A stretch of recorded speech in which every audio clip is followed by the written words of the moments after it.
The cavern had remained untouched for 347 years, hidden beneath layers of crystalline rock on the moon Cythera Prime. Ancient mining equipment lay scattered like metallic bones, testament to a forgotten industrial age. But deep within the cavern's heart, past chambers that had once echoed with the sounds of extraction, lay something far more precious than any ore. Commander Cale Thorne floated in his stasis pod, suspended in bioluminescent fluid that cast an ethereal blue glow across his unchanged features.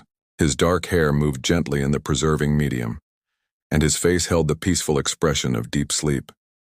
The scars from countless battles remained etched across his chest and arms, a warrior's map of sacrifice and survival. General Veronix stood before the pod, her hand trembling as it hovered over the activation panel. 3 centuries had changed her in ways that would have been unimaginable when she first sealed this chamber.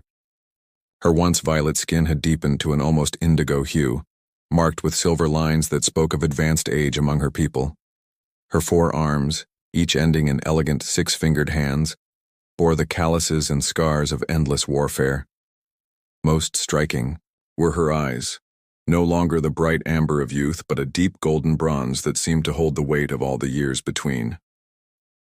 "Forgive me," she whispered to the sleeping figure. "I promised you peace, but the galaxy has other plans."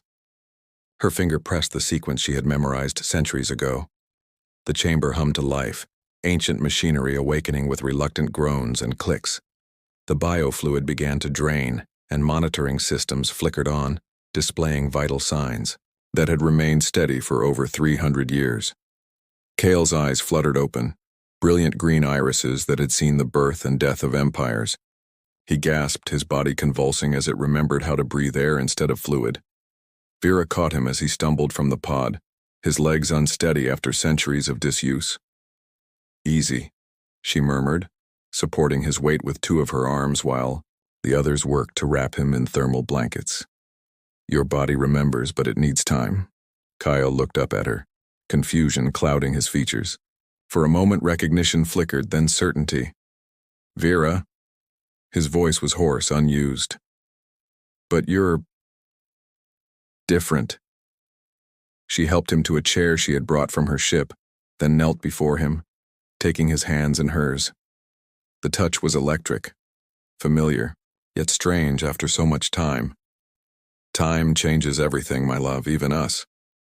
"How long?" The question came out as barely a whisper. 347 years, 4 months, 16 days. She had counted everyone. Kyle's face went pale. "The war. Did we win?" Vera's expression darkened. "That war ended 2 centuries ago. Humanity scattered to the winds. Your people became legend. Most believe your myths now, stories told to inspire children." She stood pacing to the cavern entrance where starlight filtered through crystalline formations. "But the enemy we truly feared has returned. The Void Wraiths." The name fell from his lips like a curse. "They've been probing the outer systems for months. My scouts report massive fleets amassing beyond the galactic rim." She turned back to him, and in her ancient eyes, he saw the weight of all she had endured. "The younger races don't remember the first war. They don't understand what's coming." Cale tried to stand, stumbled, then found his balance. Even after centuries, his warrior's instincts remained sharp. "Why wake me now? Why not when they first returned?" Vera approached him slowly, her movements carrying a grace born of countless battles. "Because I hoped I could handle this without you. I've spent 3 centuries becoming something I barely recognize, all to keep the promise I made when I put you to sleep." She reached out, touching his face with gentle fingers. "I promised you would only wake when the galaxy truly needed you, when all other hope was gone. And now? Now they've found us. My ship's sensors detected Wraith Scouts in this system yesterday. They're tracking something. Maybe the energy signature from your pod, maybe me. It doesn't matter." She moved to a weapons cache hidden near the chamber entrance, revealing advanced armaments he didn't recognize. "We have maybe hours before they arrive in force." Kyle watched her prepare the weapons with practiced efficiency. Every movement spoke of hard-won experience, of battles fought alone while he slept. You've been fighting all this time. Someone had to.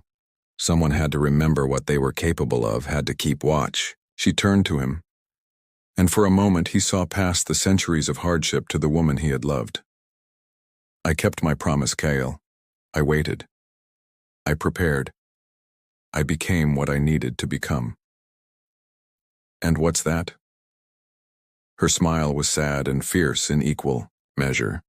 The only thing standing between the galaxy and absolute darkness. Kale felt strength returning to his limbs, muscle memory awakening along with his consciousness. Then we stand together. Together, she agreed, but there was something in her voice, a hesitation that spoke of secrets yet unshared. Outside, the cavern warning lights began to flash on Vera's ship. The proximity alarms she had set were triggering. They were no longer alone on the forgotten moon. They're here, Vera said, checking her weapons one final time. Are you ready for this? Ready to be legend made flesh again? Cal looked at his hands. Steady despite 3 centuries of sleep, still capable of holding a weapon, still capable of protecting what mattered. I'm ready. But Vera... He caught her hand as she moved toward the exit.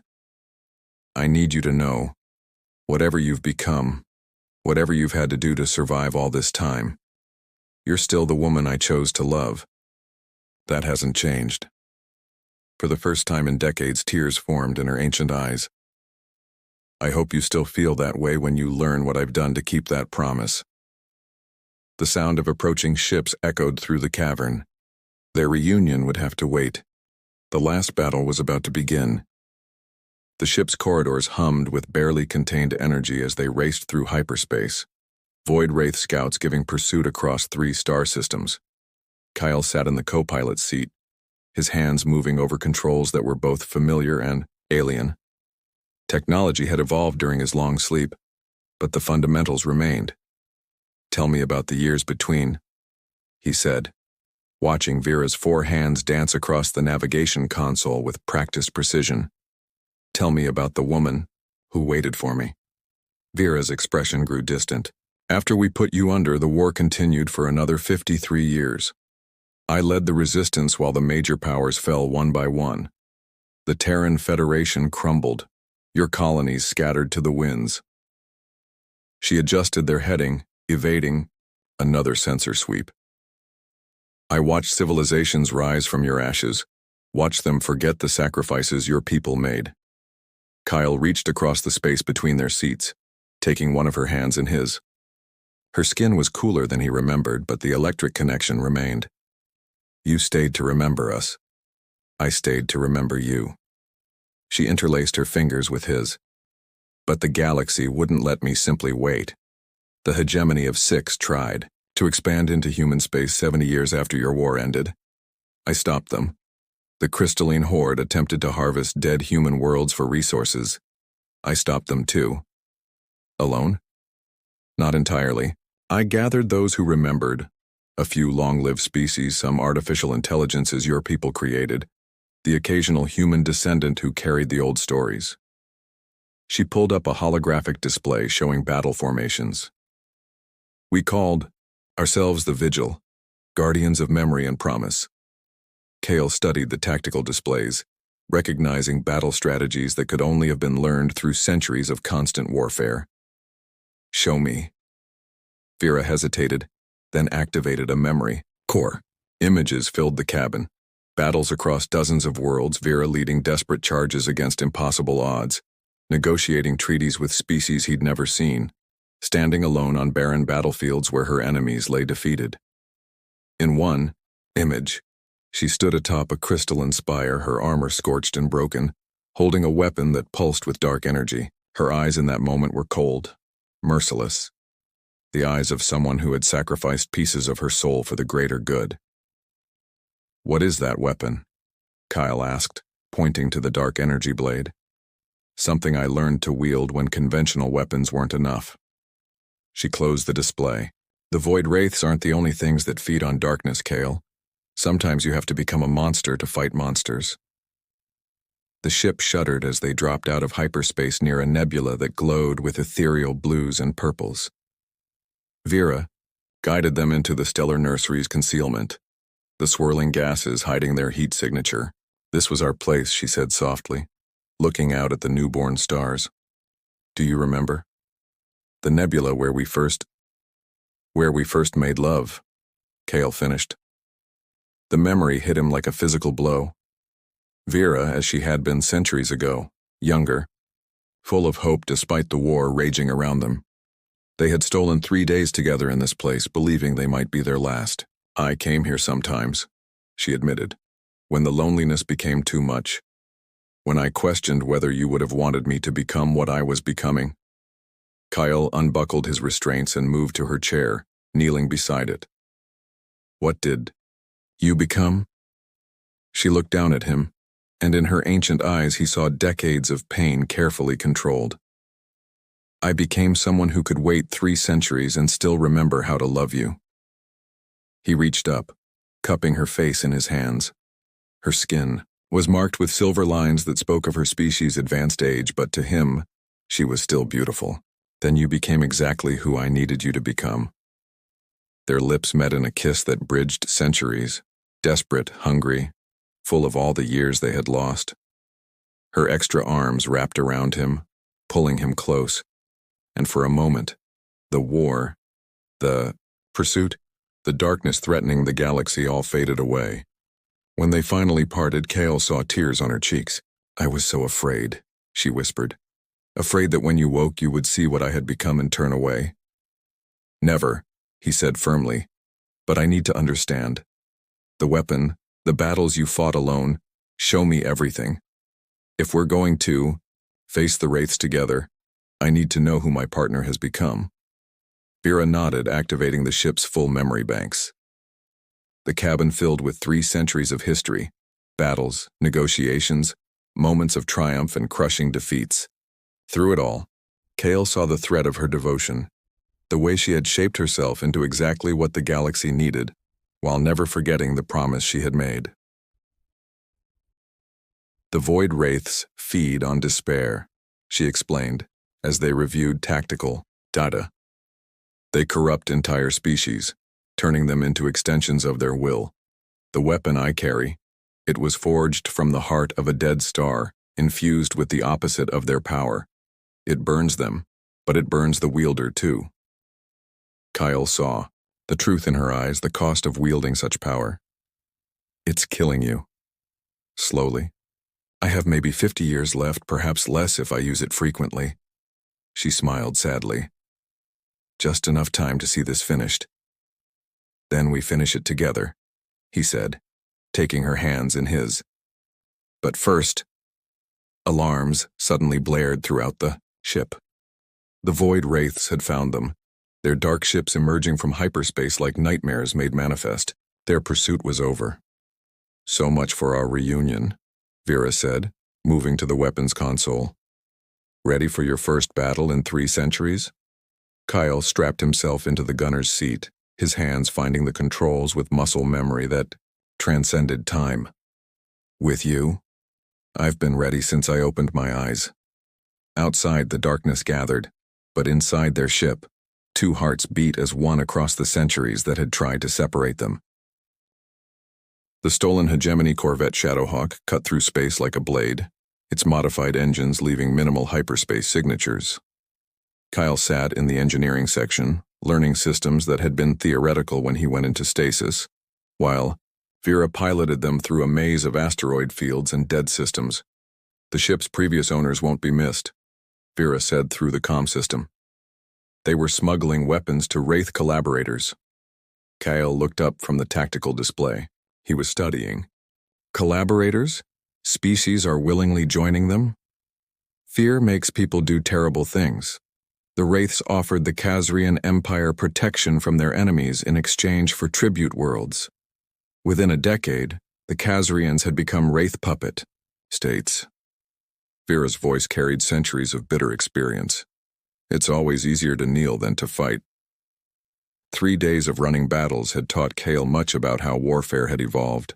Energy weapons were more efficient, shields more adaptive, But the fundamental principles of combat remained the same. Know your enemy, control the battlefield, protect what matters most. What mattered most to him sat in the pilot's seat. Her, forearms moving with fluid grace across controls that would challenge most beings. He had watched her fight, seen the deadly precision she had honed over centuries of solitary war. She was magnificent and terrifying in equal measure. There, she announced, dropping them out of hyperspace near a massive space station that drifted dark and lifeless. Terminus Station. It was a major hub before the Wraiths found it. The station was a tomb of twisted metal and crystalline growths, the telltale signs of Wraith corruption. But it wasn't entirely dead. Deep scans revealed a single life sign, in the central core. Someone's alive in there, Kale observed, or something that was once alive. Vera began suiting up in armor that seemed to flow like liquid shadow across her form. Wraith corruption doesn't always kill immediately. Sometimes it's worse than death. They docked at an abandoned maintenance port, the station's artificial gravity still functional but weak. Their footsteps echoed through corridors that had once teemed with traders and travelers from 100 worlds. Now only silence greeted them. "Stay close," Vera whispered, her dark energy blade humming to life. The weapon cast twisted shadows that seemed to move independently. "The corruption affects some species differently. We might not be alone." They found the survivor in the station's central hub, a young woman of a species Kale didn't recognize, her skin a pale blue marked with bioluminescent patterns that flickered weakly. She was suspended in a web of dark crystalline threads, conscious but unable to move. "Please," she whispered as they approached. "They're coming back. They said they were coming back for me." Vera examined the crystalline web with expert eyes. "She's been here for months. They're using her as bait." "For what?" "For us." Vera's enhanced senses had detected what Kale couldn't yet perceive. "This is a trap. The Wraiths know we're here." The station shuddered as massive shapes attached themselves to the hull. Through the viewports they could see Wraith vessels, organic-looking ships that pulsed with malevolent life, their forms suggesting predators from humanity's deepest nightmares. "Can we free her?" Kyle asked, studying the crystalline prison. "Not without setting off every alarm they've planted." Vera looked at the woman with eyes that had seen too much suffering. "She's been partially converted. Even if we free her, we try anyway." Kyle began examining the crystal matrix. "You taught me that centuries ago. We don't leave people behind." Vera smiled, the first genuine smile he'd seen from her since his awakening. "You remember?" "I remember everything about you." He found her hand, squeezing gently. "Every lesson, every moment, every promise." Working together, they began carefully dismantling the crystalline web. Vera's dark blade could cut through the Wraith technology, but each cut risked triggering the trap. Kale used techniques he'd learned fighting alongside human engineers, finding the weak points in alien constructions. As they worked, the station around them began to change. Walls shifted, revealing hidden passages. The gravity fluctuated, and whispers in unknown languages echoed through the air. "They're inside the station's systems," Vera warned. "We have minutes before they take complete control."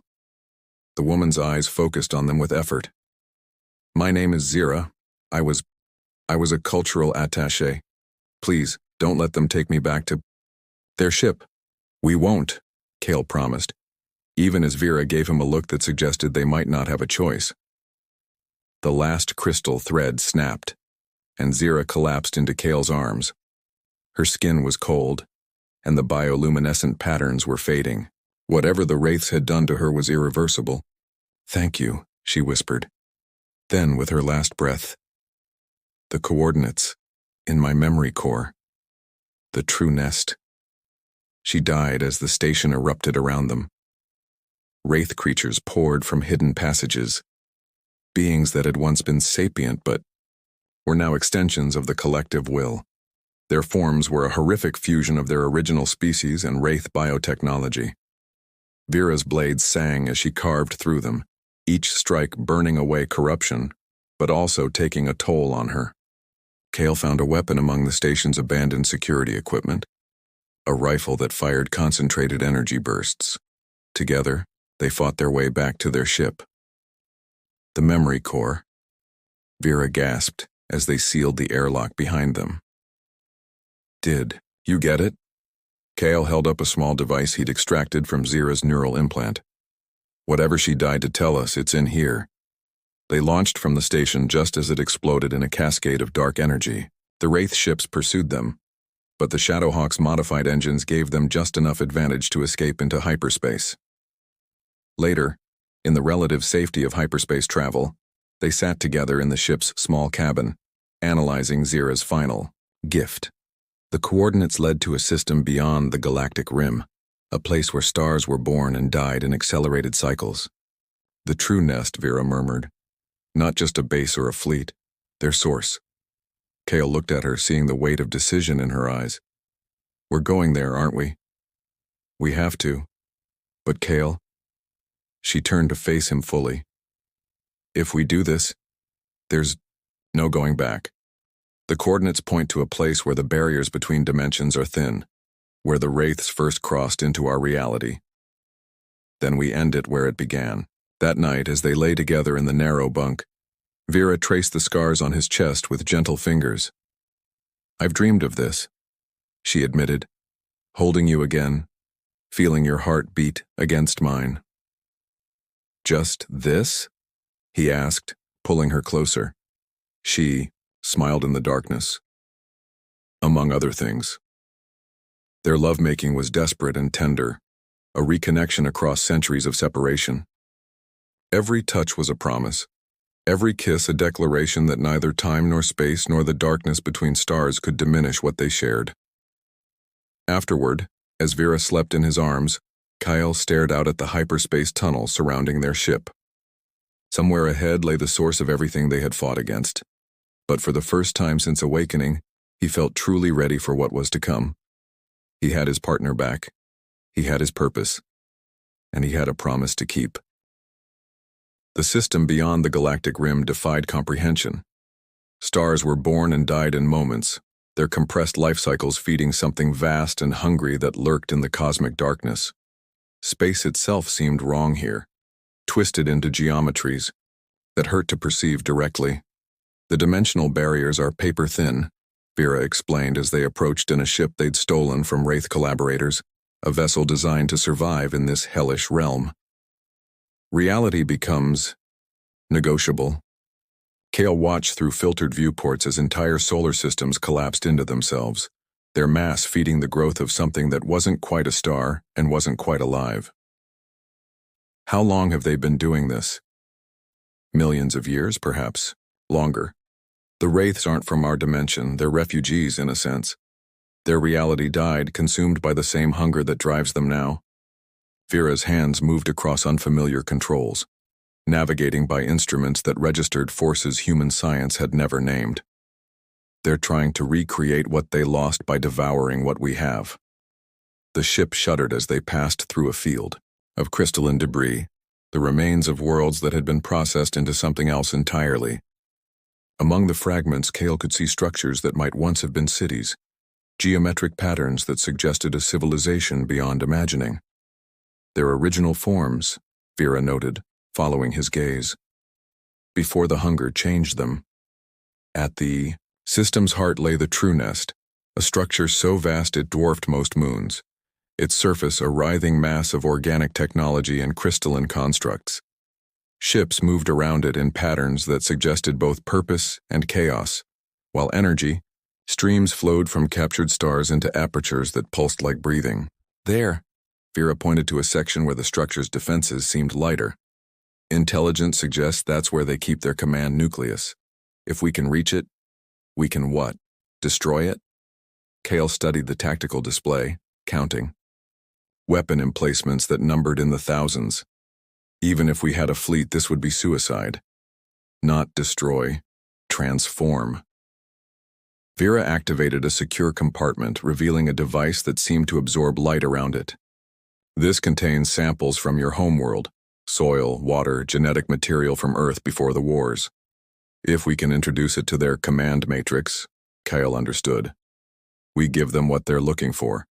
Not conquest, but restoration. The theory is sound. The Wraiths aren't evil in any sense we understand. They're addicts, consuming reality to fill a void that can never be filled. But if we can show them another way... You've been planning this for centuries. I've been hoping for it. She looked at him with eyes that held both love and terrible sadness. But there's something else. Something I haven't told you. Before he could ask, proximity alarms screamed throughout the ship. A Wraith patrol had found them. 5 ships that moved with predatory grace, their hulls shifting and flowing like living tissue. Hold on, Vera commanded, throwing the ship into evasive maneuvers that pushed its stolen systems to their limits. We're going to have to fight our way in. The battle was unlike anything from Kale's experience. Wraith weapons didn't simply destroy, they corrupted, turning the ship's own systems against them. Bulkheads began growing crystalline tumors, and the air recycling system started producing atmosphere that whispered with alien voices.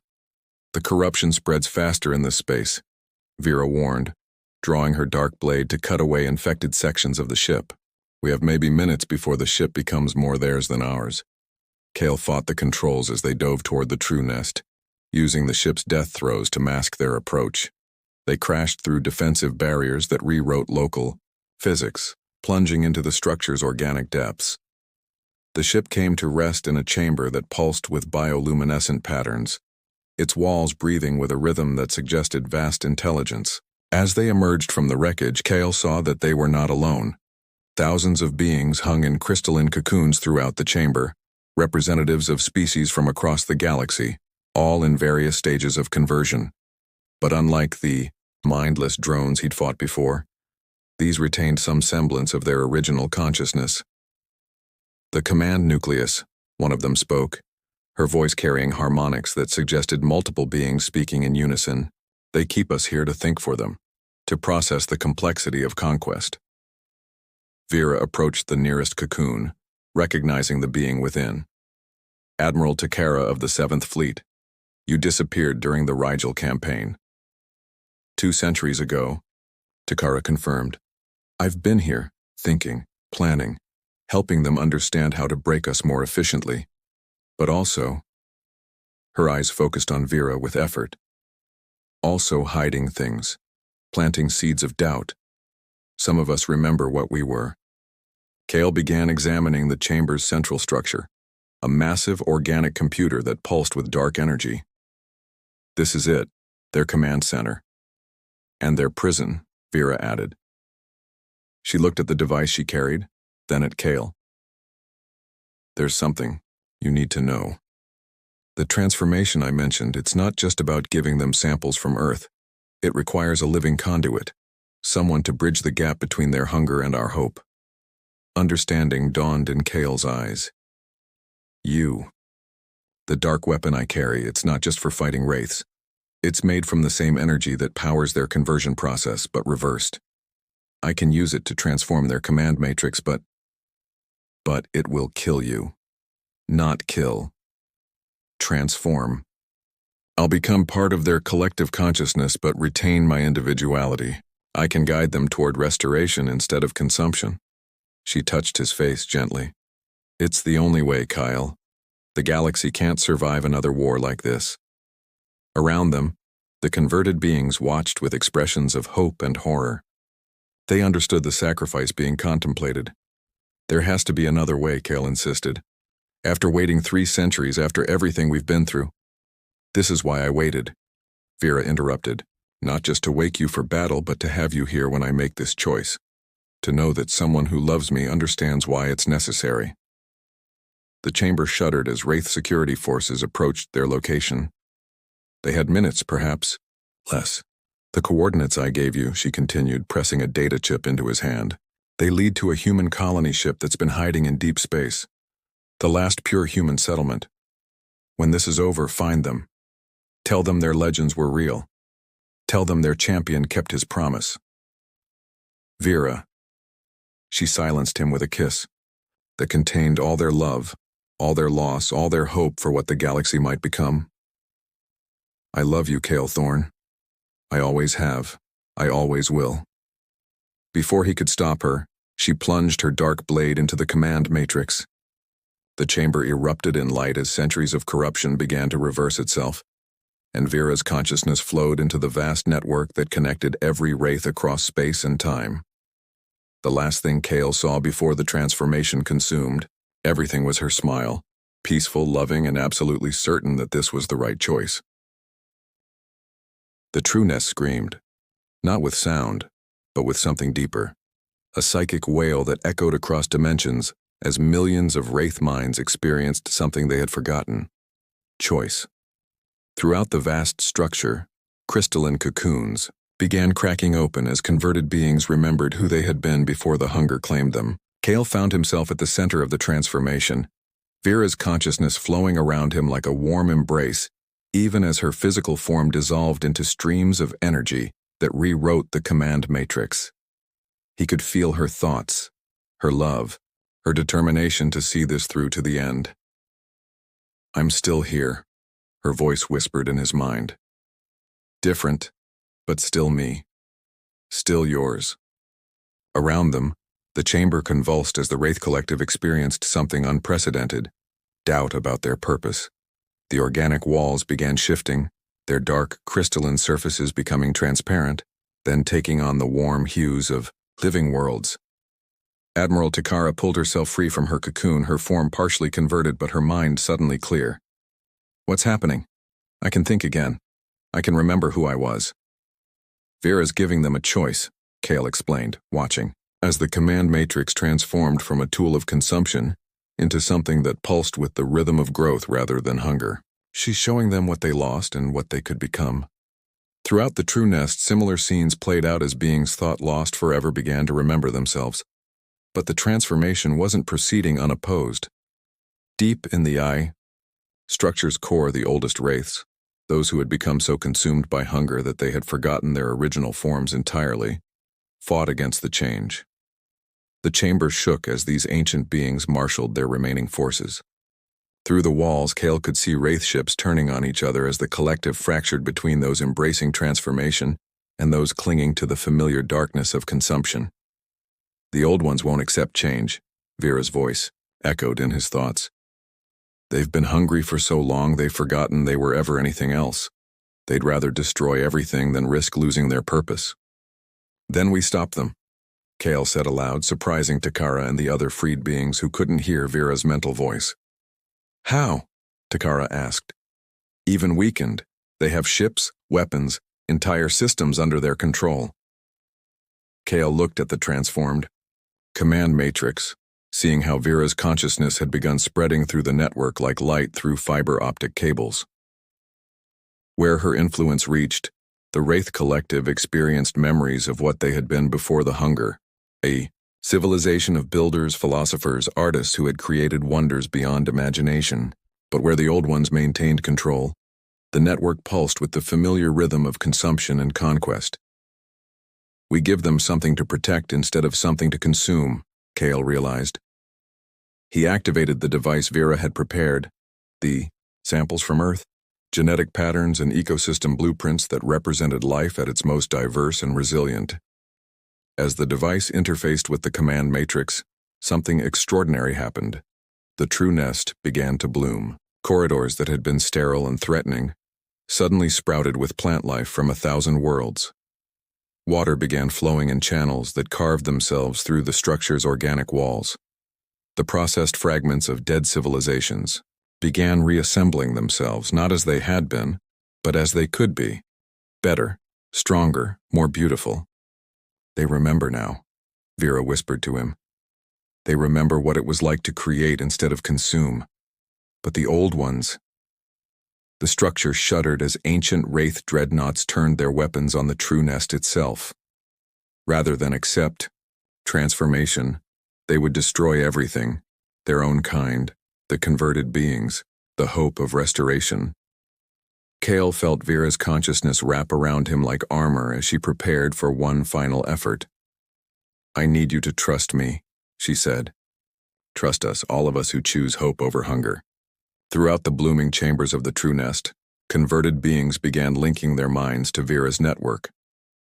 Admiral Takara placed her hand on a neural interface that had grown from the wall like a flower, adding her strategic knowledge to the collective. Others followed. Engineers, scientists, artists, warriors, all contributing their unique perspectives to the growing consciousness. But they needed more than knowledge. They needed will. "What do you need me to do?" Kyle asked. "Be our anchor," Vera replied. "Be the reminder of what we're fighting to protect. Your love, your humanity, your refusal to give up. That's what will hold us together when we face the darkness." Kyle placed his hands on the central matrix, feeling his consciousness touch the vast network that Vera had become.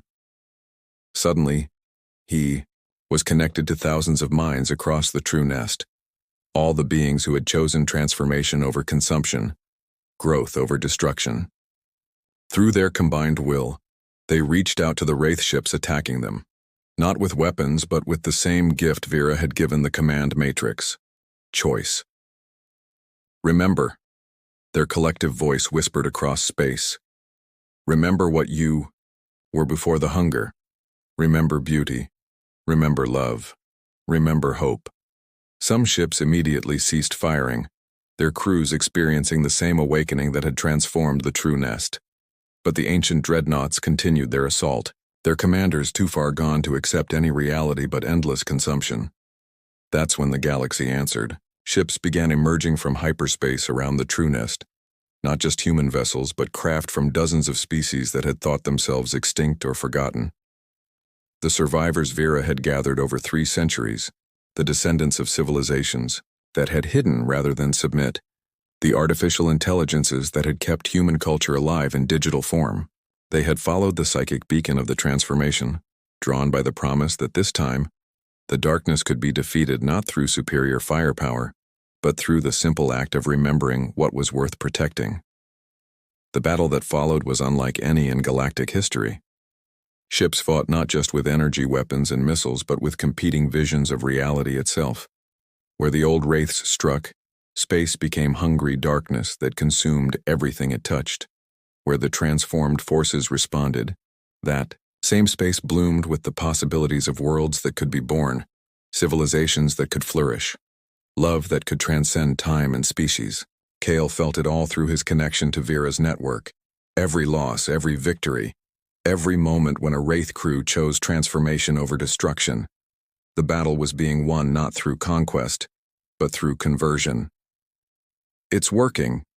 Vera's voice was filled with wonder. "They're remembering, they're choosing to remember." But the oldest dreadnought, the first ship to cross from the Wraith's dying dimension, refused to yield. Its commander had been hungry for so long that hunger had become its only identity. It began charging weapons that would tear a hole in reality itself, a final act of spite that would drag entire star systems into the void. "I have to stop it," Vera said, and Kale felt her consciousness preparing to leave the safety of the network. "Not alone," he insisted. "Never alone." Together, their joined consciousness reached across space to touch the ancient commander's mind. What they found there was not evil, but pain so profound it had become indistinguishable from malice. The Eon being had been alone for eons, cut off from its kind by its own hunger, convinced that consumption was the only way to fill the void where its original purpose had been. "You don't have to be alone anymore," Vera told it gently. "Look around. You see what we've built, see what you could be part of." Through the network they showed the ancient being the true nest as it had become. A garden where the remnants of consumed civilizations grew into something new and beautiful. They showed it the ships working together instead of fighting, the EU. Beings of different species sharing knowledge and hope. They showed it love. For a moment that lasted eternity, the ancient Wraith hesitated, its weapons powered down as it processed possibilities it had forgotten could exist. Then, with a psychic sigh that echoed across the galaxy, it chose transformation. The last dreadnought's hull began to bloom as its crew embraced the change they had resisted for so long. Throughout the system, the remaining Wraith forces followed suit, their hunger finally satisfied not by consumption, but by the act of becoming something greater than they had been. Kyle opened his eyes to find himself still in the command chamber, his hands on the matrix that pulsed with warm, living light. Around him, the freed beings were laughing, crying, embracing each other as they celebrated not just victory, but redemption. "We did it," Vera's voice whispered in his mind, filled with joy and exhaustion. "They chose to remember. They chose to hope." "Will I see you again?" he asked, knowing the answer but needing to hear it from her. "Every time you look at a star, and remember that love can transcend time. Every time someone makes the choice to create instead of destroy. Every time the galaxy proves that hope is stronger than hunger." Her presence wrapped around him one last time. "I kept my promise, Kale. I waited. I watched. I remembered. And now you become something greater," he finished. "We become something greater. All of us. Together." The true nest continued to bloom around them, transforming from a weapon of consumption into a beacon of possibility.